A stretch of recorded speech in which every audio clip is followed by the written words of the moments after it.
সকালবেলা গেলাম বাজারে, বাজার থেকে এসেই বরমশাই বলছি ভীষণ খিদে পেয়েছে, আমাকে কিছু একটা খেতে দাও। তাড়াতাড়ি করে কি করব, ডিম টোস্ট করে ফেললাম। ডিম টোস্টের রেসিপিটা তোমাদের আগেই শেয়ার করেছি একদিন, তাই আজ আর শেয়ার করলাম না। বরকে দিলাম 5 পিস, আমি খেলাম 3 পিস।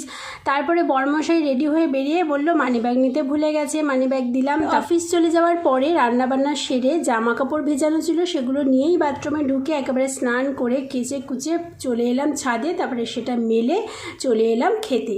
দুপুরবেলা খাওয়া দাওয়ার পরে একটু খানিকটা ঘুম দেওয়ার পরে বরমশাই নিয়ে এলো চপ মুড়ি, সেটাকে ভালো করে মাখলাম এবং দুজনে খেলাম। শুধু মুড়ি চপ ছিল না, সাথে ছিল ডিমের ডেভিল। অনেক দিন না বাড়িতে ডিমের ডেভিল বানানো হয় না, তোমরা চ্যানেলের অনেক পুরনো ভিডিওতে গেলে দেখতে পারবে একটা ডিমের ডেভিলের কিন্তু রেসিপি দেওয়া আছে, তোমরা চাইলে দেখতে পারো। তারপরে সন্ধ্যেবেলা একটুখানি টুকটাক খাওয়া দাওয়া সেরে তারপরে রাতে 9টার সময় চলে এলাম ডিনার রান্না করতে। এই ছিল কালকের মিনি ব্লগ। যদি ভালো লাগে লাইক করো, সাবস্ক্রাইব করো।